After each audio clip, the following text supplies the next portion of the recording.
Põe a mão sobre você e diga assim comigo: Senhor Jesus, eu creio que a tua palavra é vida, que a tua palavra é poderosa e que a tua palavra tem poder para me edificar e para me transformar. Eu quero, Espírito Santo, ser uma boa terra, que a semente da palavra cai e gera muito fruto para a glória de Deus, em nome de Jesus, amém, aleluia, glória a Deus. Queridos, nós estamos hoje iniciando alguns domingos em que nós vamos estar ministrando sobre um tema que eu estou chamando de nosso DNA, e eu já vou explicar para você do que se trata, mas nós vamos ficar aí alguns domingos de março falando a respeito disso, e esse é um tema fundamental para todos nós que aqui estamos, especialmente para as novas pessoas que estão ingressando na igreja, para aquelas pessoas que são líderes na casa de Deus, para todos os membros, em geral para todos nós, porque você faz parte de uma obra, você faz parte de uma igreja, aqui é a Manaim, e nós como igreja, como obra de Deus, como casa de Deus, nós temos um DNA, e nós precisamos entender qual é o nosso DNA. Se você já frequentou, ou no passado, ou está frequentando o ensino médio, e você lembra, né? Para alguns já faz bastante tempo, para mim já faz bastante tempo, mas talvez você lembre de lá uma matéria chamada biologia. Quem lembra de biologia? Não era uma matéria das minhas preferidas, né? E biologia, ou ciências biológicas, como é chamada hoje, era uma matéria que falava muito sobre o DNA. Então o que é o DNA? Eu não vou dar, tem algum professor de biologia aqui? Tem? Não, senão ia chamar aqui para explicar, né? Ficaria bem mais fácil se tivéssemos alguém. Mas de uma forma assim muito simplória, de uma forma bem básica, eu vou tentar falar para você o que é o DNA, para nós entendermos o que tem a ver com o DNA da nossa igreja. Então o DNA, ele é um ácido, ele é um composto que nós temos no nosso corpo, e o DNA, ele contém todas as nossas características genéticas. Então em nosso DNA está contido a cor dos nossos olhos, a cor dos nossos cabelos, os nossos traços físicos, a nossa genética, a nossa constituição corporal. E o DNA não apenas ele contém todas essas informações genéticas de cada ser humano, como ele é o responsável por transmitir essas informações genéticas para a sua hereditariedade. Ou seja, é por meio do DNA que é transmitido de pai para filho, para netos, para bisnetos, as características de uma pessoa. Às vezes tem gente que diz assim: ah, mas eu não gosto do meu cabelo.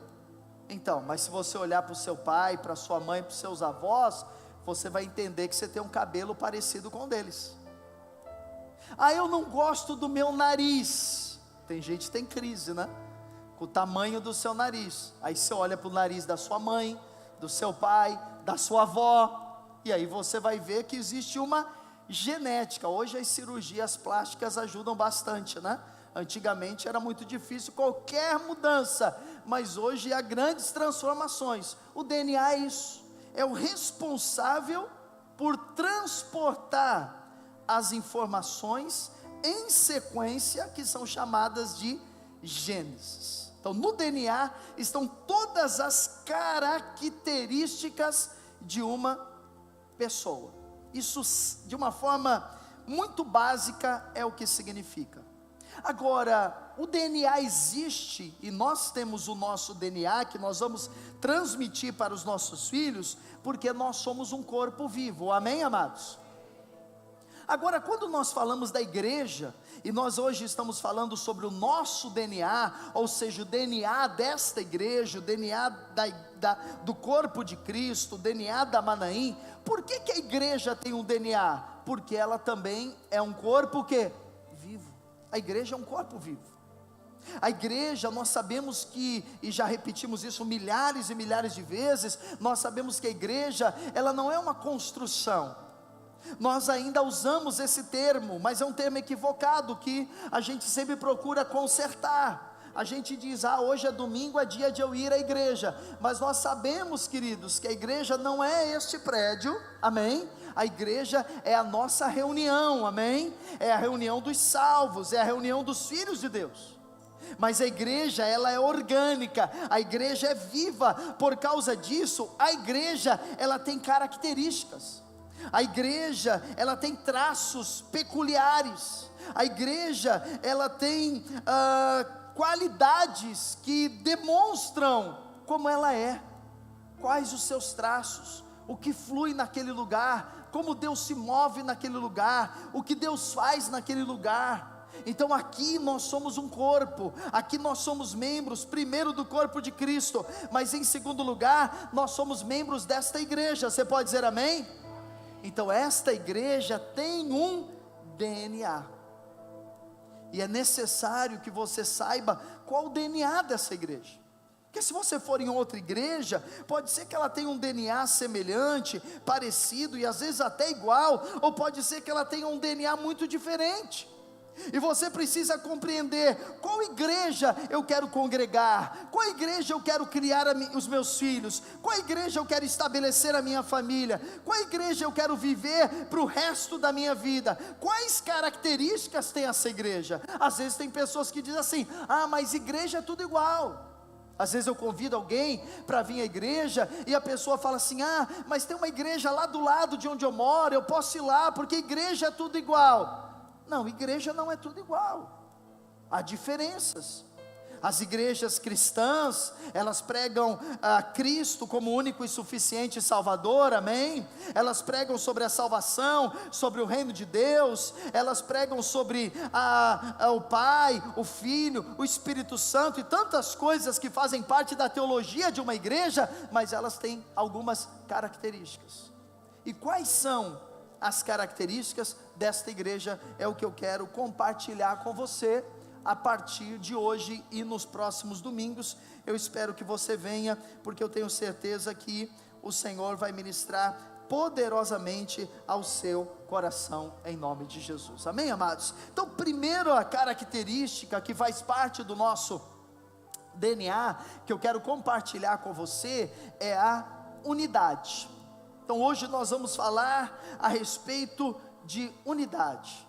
Hoje você vai entender um pouco qual é o significado desta palavra, quais são os fatores que envolvem unidade, o que ela implica na edificação da nossa igreja.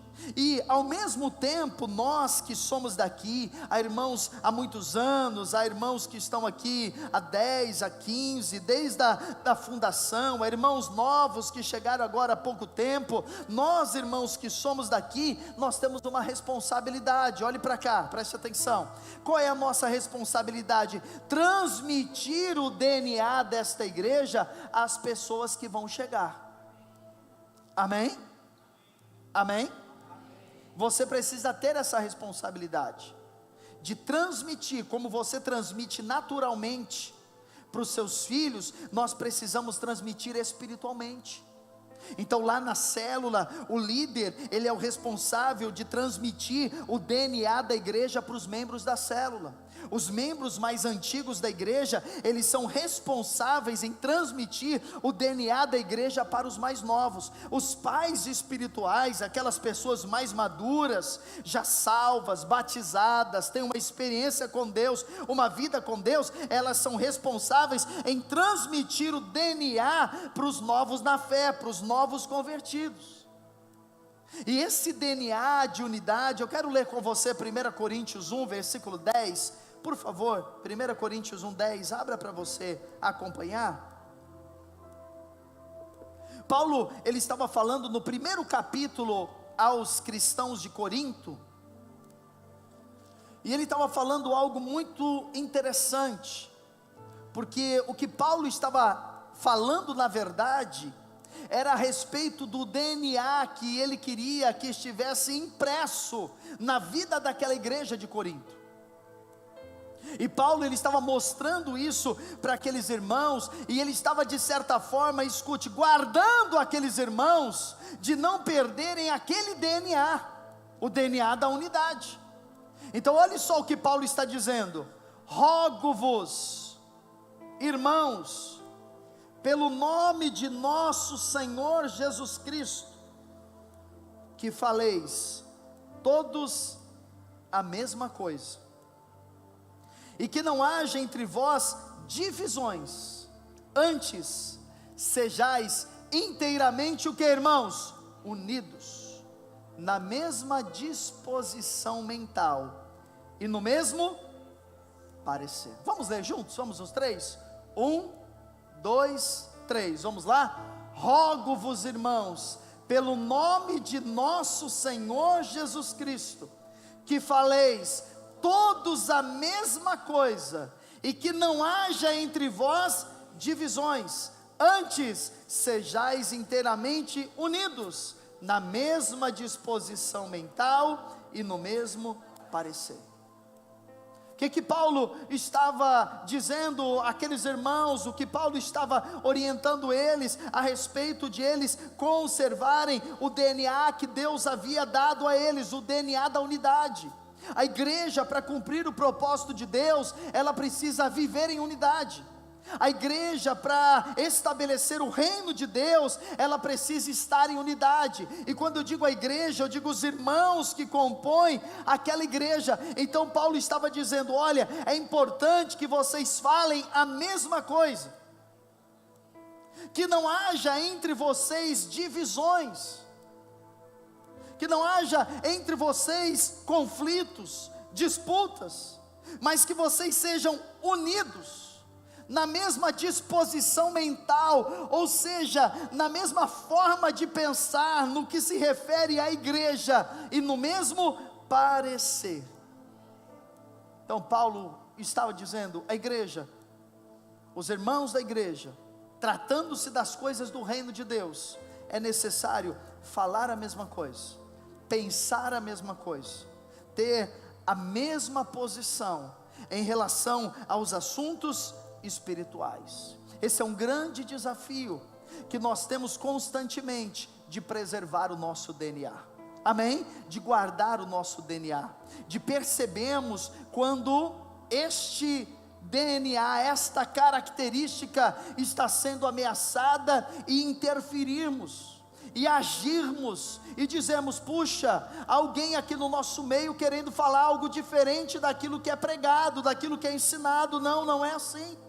Alguém aqui no nosso meio querendo criar divisões, grupos, disputas. Não, aqui no nosso meio isso não pode acontecer. Então é importante que nós tenhamos pessoas que guardem o DNA da igreja, para que a igreja seja saudável, cresça, avance e cumpra o seu propósito. Irmãos, não há nenhuma dúvida de que uma igreja dividida não cresce, não prospera. Jesus diz, uma casa dividida não subsistirá. Isso serve para a nossa casa, mas isso serve para a casa de Deus também, amém? Agora, nós já sabemos o que é unidade. Às vezes nós pensamos e confundimos duas palavras, e eu vou dar a distinção delas. Nós confundimos a palavra união com unidade. São duas coisas distintas, são duas coisas diferentes. União é nós estarmos juntos. Por exemplo, eu posso dizer que hoje, aqui nesse culto, nós estamos unidos? Sim ou não? Sim ou não? Sim, estamos unidos. Você está próximo de uma pessoa aí, está perto dela. Pode ser que antes do culto ter iniciado, você a cumprimentou, deu a ela uma boa noite, talvez deu um abraço. Se você tem um pouco mais de liberdade. Talvez você deu até um beijo nessa pessoa, conversou com ela, perguntou. Isso é união. E união é bom, irmão, sim ou não? Sim. A Bíblia diz: quão bom e quão suave é que os irmãos vivam em união. Mas união é só uma parte. Nós precisamos ir além da união e vivemos a unidade. E para exemplificar isso, eu vou usar um prato da culinária que vai nos ajudar a entender. Porque eu acho que todo mundo sabe o que é um purê de batatas. Quem sabe o que é um purê de batatas? Quem gosta de purê de batatas? Levanta a mão. A maioria das pessoas gosta. É um bom prato, sim ou não? Olha só. Você vai lá no supermercado e você pensa: eu vou fazer hoje o prato de casa hoje, a refeição, o menu, o cardápio de casa hoje vai ser purê de batatas. Você vai lá no supermercado, ou você vai na feira, ou você vai numa venda, e você compra 1 quilo, 2 quilos de batatas, você põe tudo dentro de uma sacola, e você traz para dentro da sua casa. Você coloca aquelas batatas em cima da pia, e você pode dizer que tem um purê de batatas ali, sim ou não? Sim ou não? Não. Se você olhar para as batatas, elas estão unidas, sim ou não? Sim, juntinhas, uma em cima da outra, grudadas.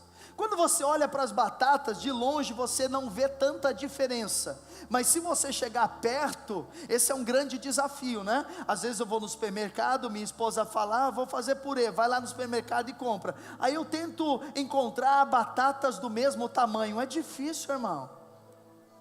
É difícil ou não é? É difícil, Reginaldo? É difícil, porque é mais fácil na hora de cozinhar, né? Que aí se é grande, você tem que cortar, tem que ser mais ou menos o mesmo tamanho, senão uma cozinha mais rápida, a outra é mais lenta, é difícil. Então quando você olha de longe, você fala: olha, as batatas estão unidas, mas não é um purê ainda, elas estão apenas unidas. Então todo domingo nós estamos aqui e nós estamos unidos. E quando nós vamos também durante a semana, que nós somos uma igreja que reúne aqui, reúne nas células, quando nós vamos na célula, nós também estamos o quê? Unidos. Tem células que são muito unidas. Os irmãos gostam de estar juntos, comem juntos, dão boas risadas, às vezes fora a célula se encontram. Há irmãos que passeiam juntos, há irmãos que comem juntos. Isso tudo o que é? Unidade, união. Estão juntos, mas ainda não é unidade, porque para que seja unidade, aquelas batatas que estão lá, esperando para se tornar um purê, elas precisam passar por um processo.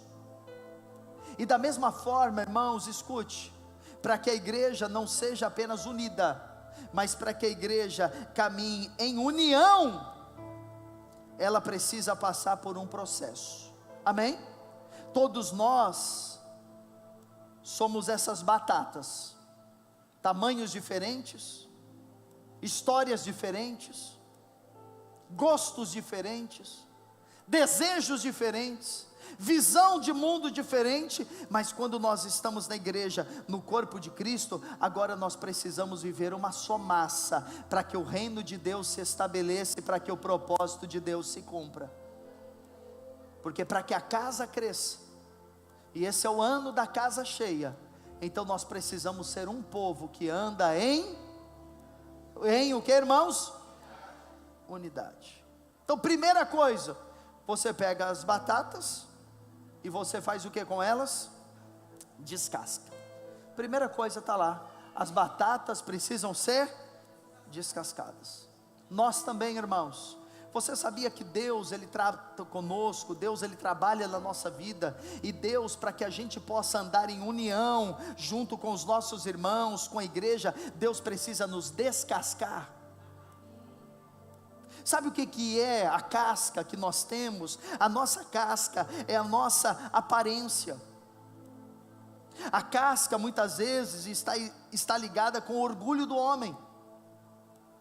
Às vezes nós temos muita dificuldade de nos unirmos às outras pessoas, porque nós temos aquela coisa do complexo de Adão, né? O Adão, ele queria ter uma relação direta com Deus, e ele não queria depender de nada nem ninguém, ele queria ser original nas coisas. E para nós caminharmos na unidade do Espírito, nós vamos precisar deixar que o Senhor trate conosco e que nos ensine qual é a visão que Ele tem para nos dar, e desta forma, juntos em unidade, edificarmos uma casa com Deus, uma casa para Deus nessa geração. Então, ser descascado significa você deixar que o Senhor remova toda casca, toda aparência. Às vezes de boca nós falamos em união, em unidade, mas no coração não. Às vezes de boca nós falamos: pastor, pode contar comigo para aquilo que precisar, mas no coração não é verdade.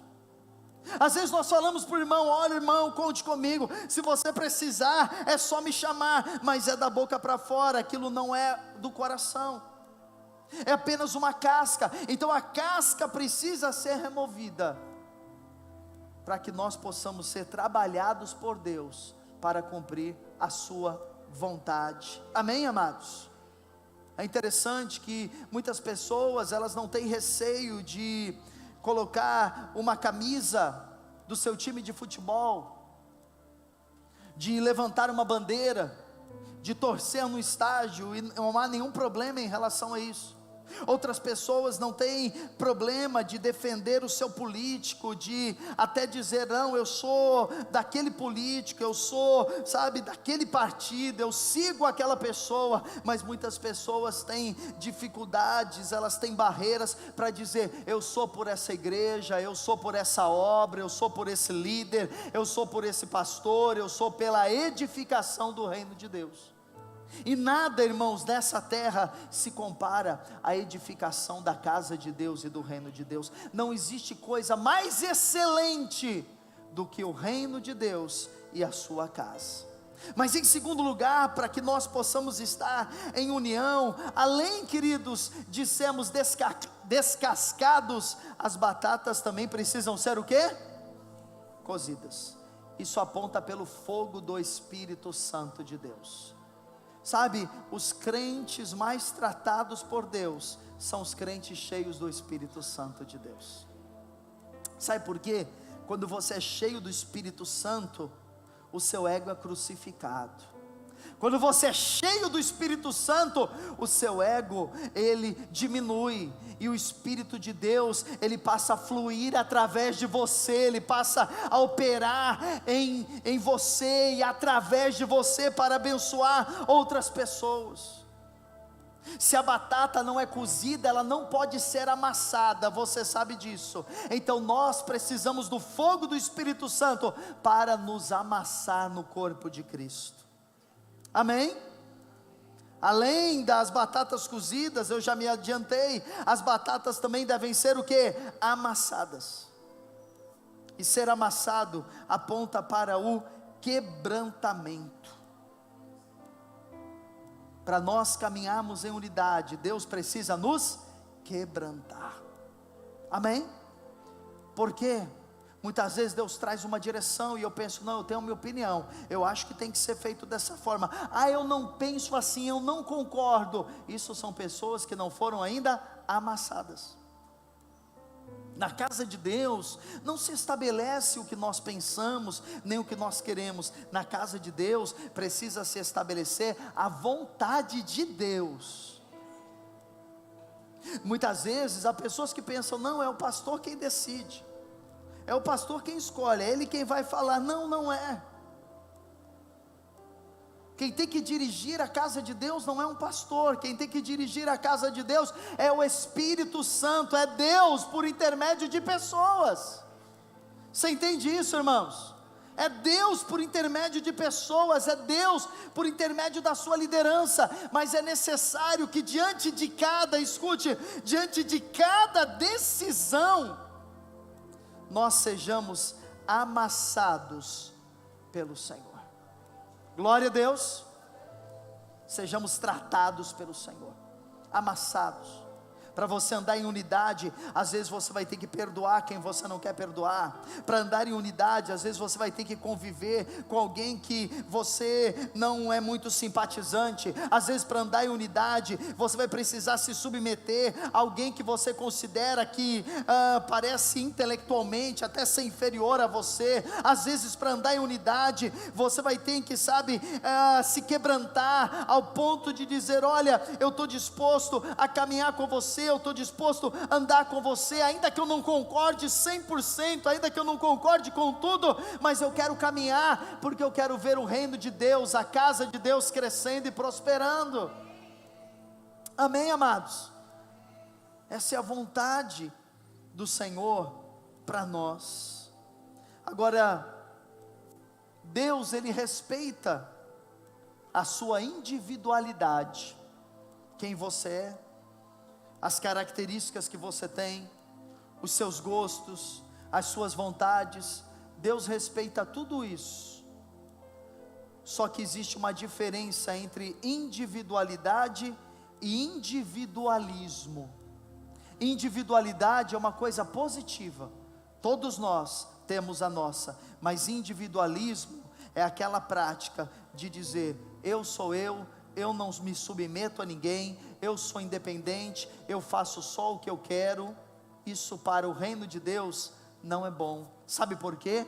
Porque nós somos um corpo, precisamos estar ligados e conectados uns aos outros. Amém, amados? De maneira que quando na igreja há uma direção de Deus, procure submeter a ela. De maneira que quando na célula há uma direção, há um projeto, há um tempo de oração, há um tempo de jejum, há um projeto para crescimento, há um projeto para nós avançarmos, há um projeto para nós conquistarmos mais pessoas, tenha o seu coração disponível para fazer parte disso. Não fique à mercê, não fique à parte. Fale: não, eu faço parte do corpo e eu quero andar para que isso seja realidade, verdade aqui. Aleluia. Agora, quais são as características da unidade? Gênesis 11, verso número 6. Gênesis 11, verso número 6. Esse é um dos versículos mais potentes sobre unidade. E em Gênesis 11, o Senhor disse lá no verso número 6: e o Senhor disse,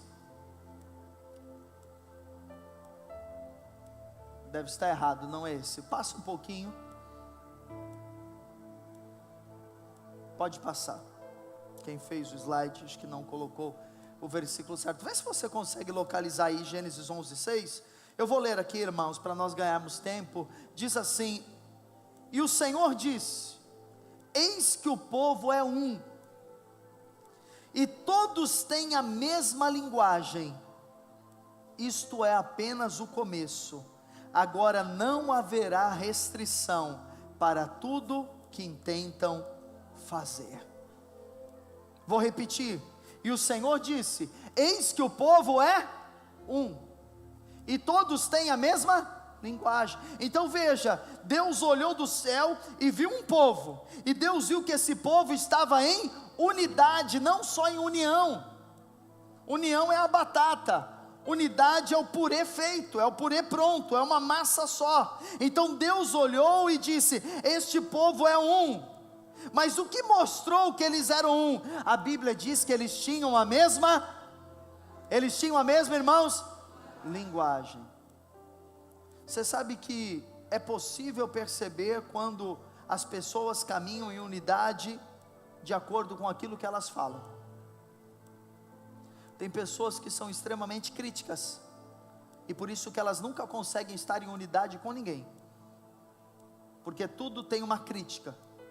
Tem pessoas que são extremamente críticas, por isso que elas não conseguem congregar em lugar nenhum, porque elas entram da igreja e elas já são capazes de ver todos os defeitos da igreja, os defeitos dos pastores, os defeitos do culto. Então ela não consegue estar com outras pessoas, porque ela tem uma visão crítica, e automaticamente isso se expressa através de palavras. Deus olhou para aquele povo, e Deus viu que eles tinham o mesmo coração, mas isso ficou evidente na forma como eles falavam. Amém, amados? Tratando-se das suas coisas pessoais, você não é obrigado a ter unidade com outras pessoas. É bom que você tenha unidade com a sua esposa, é bom que você tenha unidade com o seu marido, porque senão nem assim você vai conseguir alcançar os seus projetos. Então tem gente que é assim, eu quero trabalhar com isso, um cônjuge, aí o outro quer trabalhar com outra coisa. Não, eu quero morar em tal lugar, aí o outro diz, não, eu quero morar em tal lugar. Não, eu quero economizar o dinheiro para comprar uma casa. Outro diz, não, casa não, comprar um carro. Então se entre os cônjuges não há unidade, a coisa não rompe, a coisa não avança. Mas a unidade que nós estamos falando da igreja, não é uma unidade que vai atingir a sua vida pessoal, é a unidade relativa às coisas do reino de Deus. Amém? Por exemplo, nós estamos, irmãos, nesse ano muito envolvidos com isso. 2022 foi o ano da aceleração, e muitas coisas foram aceleradas na vida dos irmãos e na vida da igreja. Você recebeu isso? Você viu isso? E eu creio que Deus ainda está acelerando muitas coisas, mas agora 2023 é o ano da casa cheia. Qual tem que ser a nossa linguagem agora? Qual tem que ser a nossa linguagem? Casa cheia. Se você vem aqui no culto e eu não falo da casa cheia, tem alguma coisa errada. Se você vai lá na sua célula e o líder de célula, ele não está falando de encher a casa, ele não está movendo os irmãos para encher a casa, alguma coisa está errada. Ele não está alinhado em unidade na mesma visão que nós colocamos aqui. Por quê? Porque agora o nosso esforço, o nosso foco é esse, porque a vontade de Deus é que todos sejam salvos. A vontade de Deus é que os seus familiares sejam salvos, os seus amigos sejam salvos. A vontade de Deus é que todo homem conheça a verdade. Então todo o nosso esforço, toda a nossa dedicação deve ser essa, e isso precisa ficar evidente. Deixa o texto lá de Gênesis. Isso precisa ficar evidente na nossa linguagem. Então agora nós temos esse foco, falar a mesma coisa. O povo é um, todos têm a mesma linguagem. Agora veja o que Deus disse, isto é. Consegue deixar lá em Gênesis 11:6. O povo é um, todos têm a mesma linguagem. Isto é apenas o que, irmãos? O começo. Agora olhe a palavra. Agora não haverá restrição para tudo que intentam fazer. Sabe o que o Senhor está dizendo? Que o segredo para aquilo que nós queremos realizar é a unidade. Quando há unidade, não há restrição para aquilo que Deus quer fazer. Então se nós tivermos células unidas, se nós tivermos uma igreja unida, então não haverá restrição para aquilo que nós desejamos fazer. E o que nós desejamos fazer? Nós queremos ver a cidade de Santos rendida aos pés de Jesus. Nós não queremos ver as pessoas nos lugares de engano. Nós não queremos ver as pessoas usando drogas. Nós não queremos ver as pessoas na bandidagem. Nós não queremos ver casamentos destruídos, famílias destruídas. Nós não queremos ver os jovens perdidos. Nós não queremos ver pessoas no alcoolismo, pessoas nas ruas, pessoas nas sarjetas. Nós não queremos ver pessoas sem Deus. Nós queremos ver a nossa cidade rendida aos pés de Jesus. Nós queremos ver a nossa família rendida aos pés de Jesus. Nós queremos ver casamentos restaurados aos pés de Jesus. Mas como isso pode acontecer, irmãos? Por meio da unidade. Agora escute bem, não é uma unidade natural. A Bíblia diz em 1 Coríntios 12:13, volta lá no slide. 1 Coríntios 12:13. Olha o que a Bíblia diz. Pois em um só Espírito todos nós fomos batizados em um corpo, em um só Espírito. Todos nós somos batizados em um corpo, quer judeus, quer gregos, quer escravos, quer livres, e a todos nós foi dado beber de um só Espírito. A unidade que Deus gera no meio do seu povo, ela não é uma unidade natural, ela é uma unidade feita pelo Espírito Santo. Amém? Porque a unidade natural é a unidade para as coisas da terra. Às vezes tem irmãos que falam assim para mim: pastor, a minha célula é uma bênção. Eu falo: glória a Deus por isso. Pastor, a minha célula é muito unida. E eu falo: glória a Deus por isso. Mas me explique o que é a unidade da sua célula. Ah, porque a gente gosta de estar junto. É um bom sinal, sim ou não? Sim, é um bom sinal. Ah, que mais? Ah, a gente come junto lá nas reuniões de célula, e é sempre uma festa. É um bom sinal? Sim ou não? Sim, é um bom sinal, é isso mesmo. A célula tem que estar junto, comer juntos. Ah, a gente costuma se encontrar outros dias, e sabe, procuramos ter pontos em comum. Os irmãos se encontram, tem um relacionamento fora da célula. É bom, irmãos?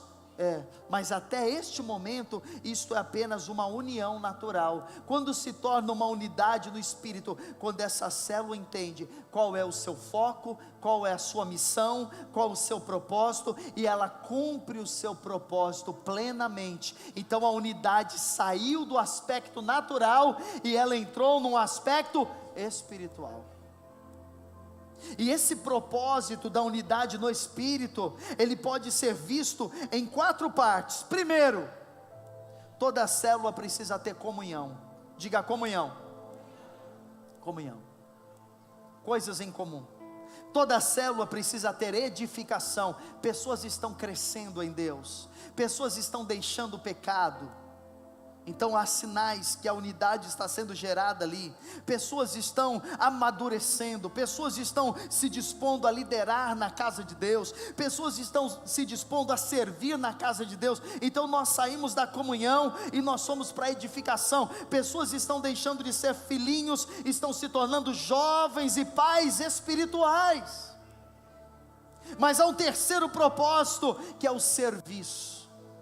Aqueles irmãos na célula estão dispostos a servir uns aos outros, não apenas querer ser servidos, mas eles estão dispostos a servir, abençoar, ministrar, doar, dar um pouco do seu tempo, dar um pouco da sua disponibilidade, servir com os seus dons, servir com os seus recursos. Mas sabe qual é o ápice da unidade? É quando aquela célula entendeu que ela existe para multiplicação. Aleluia. Então a unidade é uma unidade no Espírito. Se for apenas um encontro de amigos, de pessoas que se gostam, se for apenas uma reunião, é muito pouco. Nós precisamos avançar, porque nós queremos que esta célula gere mais uma, mais duas, mais 3 células, e toda a cidade possa ter lugares onde as pessoas possam buscar Jesus, buscar a palavra de Deus, ser alcançadas pelo Senhor. Nesse texto de Gênesis, a Bíblia diz que além de ter coisas em comum, diz que eles também tinham a mesma linguagem. Gênesis 11:6, e o Senhor disse: eis que o povo é um, e todos têm a mesma linguagem. Levante a sua mão, fique em pé um pouquinho. Não acabei ainda, vamos só mudar um pouquinho aqui a nossa dinâmica. A Bíblia diz que todos tinham a mesma linguagem. Deixa para mim lá, o Renemar, que o ano da casa cheia, coloca lá, isso, o ano da casa cheia. Eu quero que você levante a sua mão para cá, amém? A Bíblia diz que eles eram um só povo, e todos tinham a mesma linguagem. Então qual é a nossa linguagem para esse ano? Esse ano, a nossa linguagem é o que, irmãos? Então você não deve ficar falando assim: ah, hoje eu não vou no culto porque eu não estou afim. Ah, hoje eu não vou no culto porque eu não estou com vontade. Ah, hoje eu não vou na célula porque está muito calor. Ah, hoje eu não vou na célula porque começou a chover. Ah, hoje eu não vou no culto porque eu estou cansado, eu estou com dor de cabeça. Ah, hoje eu não estou no culto porque, sabe, aconteceu uma coisa aqui, eu resolvi ficar em casa. Irmão, se você não estiver aqui, a casa não vai estar cheia, porque você faz parte da casa. Se você não for na célula, a casa não vai ficar cheia, sabe por quê? Porque você faz parte do corpo, você faz parte da casa. Então eu quero que você ore agora, e você possa profetizar agora, que 2023 será o ano da casa cheia. Ali em Lucas 14, o Senhor Jesus disse: eu quero que a minha casa fique cheia. Então comece agora a declarar, comece, eu quero ouvir você orar, quero ouvir você orar, quero ouvir você declarar. Eu estou ouvindo só o pessoal aqui da frente orar, quero ouvir você aí de trás.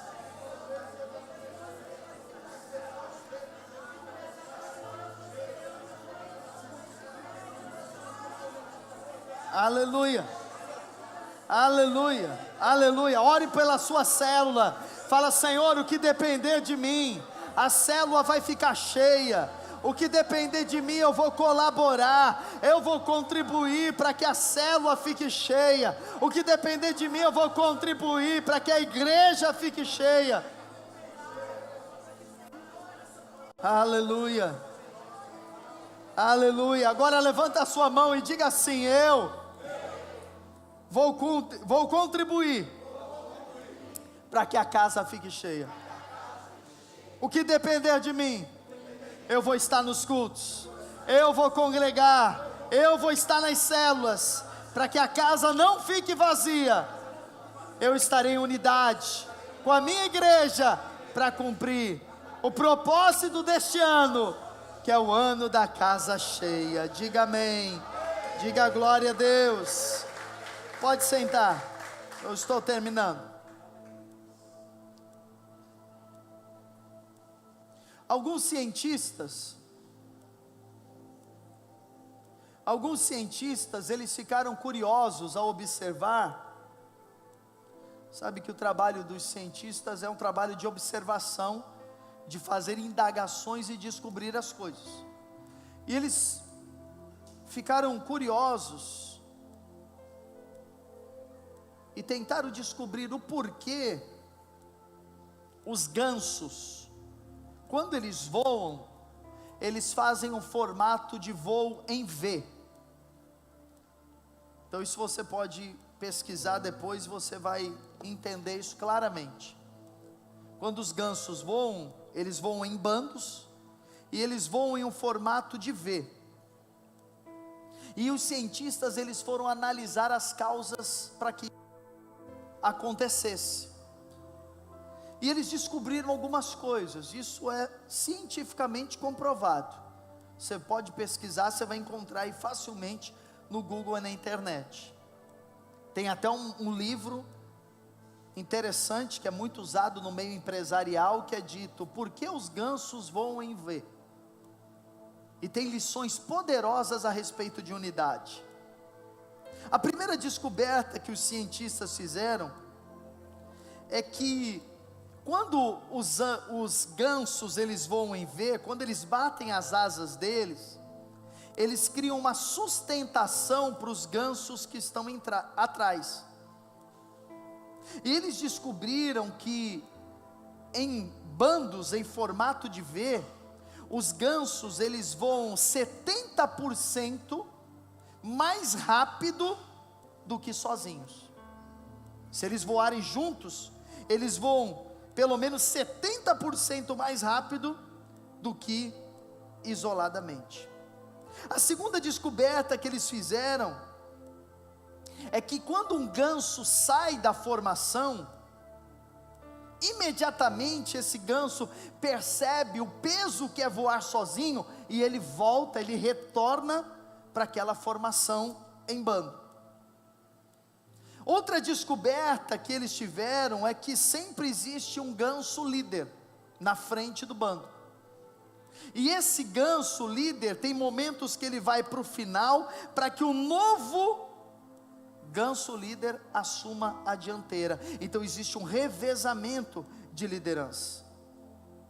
Eles também descobriram que os gansos que estão lá na parte de trás do bando, eles fazem um barulho que é chamado de grasnar, o tempo todo, para os gansos que estão na frente. É como se eles estivessem dizendo: voe, não pare, não desiste, não desista, mantenha o ritmo, mantenha a velocidade. E a última constatação que eles tiveram é que toda vez que um dos gansos que estão no bando adoecem ou enfraquecem, um dos gansos é liberado para cuidar desse que enfraqueceu, que adoeceu, até que ele se recupere e possa voltar a voar naquele bando. Sabe, irmãos, há muitas lições que nós podemos aprender com os gansos e aprender com a natureza. A primeira delas é que nós precisamos ter uma mesma visão, e a nossa visão é sermos uma igreja de vencedores, onde cada crente é um ministro e cada casa uma extensão da igreja. Outra coisa que nós aprendemos é que os gansos têm o mesmo propósito, e nós também precisamos ter o mesmo propósito: edificar o reino de Deus, gerar filhos para Jesus e conquistar a nossa geração para o Senhor. Uma outra coisa que os gansos ensinam é ter apenas uma única direção, e como igreja em células, nós temos apenas uma direção: edificar o reino de Deus e encher a casa de Deus nesse ano.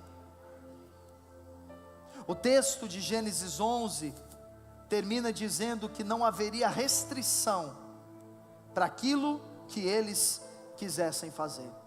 Você sabe que esse texto ele fala sobre a Torre de Babel, e ele fala que a forma com que Deus confundiu aquele povo foi mudando a linguagem deles. Quando Deus viu que eles queriam construir uma torre e se achar maior do que Deus, melhor do que Deus, então Deus falou: eu preciso confundi-los. E Deus então mudou a linguagem deles. Eles passaram a falar as línguas diferentes uns dos outros. Você daí nota que toda vez em que um corpo, uma família, uma igreja ou uma célula não fala a mesma linguagem, ali um vírus de divisão. Deus está nos chamando esses dias para uma visão, um propósito e uma linguagem. Eu conto com você para isso. Nós queremos edificar uma grande igreja nessa cidade, não para a glória de nenhum de nós, mas para a glória do Senhor. Nós queremos ser uma casa para restaurar lares, famílias, crianças. Nós queremos ter células onde as pessoas podem ir ser amadas, abraçadas, abençoadas, acolhidas, mas principalmente que elas nasçam de novo e tenham um encontro pessoal com o Senhor Jesus Cristo. E para isso, cada um de nós deve desejar andar em unidade. Talvez hoje você precise ser amassado, cozido pelo Espírito Santo, quebrado. Talvez você veio de uma experiência de vida de muito individualismo, de não querer caminhar com as pessoas, ou de feridas. Porque eu já me envolvi com pessoas, e eu sofri, e eu fui traído. Eu também já fui, irmãos. Já fui enganado por pessoas, já fui roubado por pessoas, já fui traído por pessoas, mas eu não posso desistir daquilo que é propósito de Deus para mim e para você: edificar uma casa para o Senhor. Quando nós caminhamos uns com os outros, nós vamos ter adversidades, mas nós precisamos estar dispostos a seguir em frente e ir adiante. Eu quero terminar contando uma ilustração para você, e nós vamos orar. É uma ilustração que já foi contada aqui algum tempo atrás. Pode voltar lá para o slide, último slide. E eu acho que ela é uma ilustração bem didática, que pode nos ensinar um pouco sobre unidade. Conta-se que havia uma marcenaria Será que era Soso Marcenaria? Lá na marcenaria, houve uma estranha assembleia. As ferramentas se reuniram.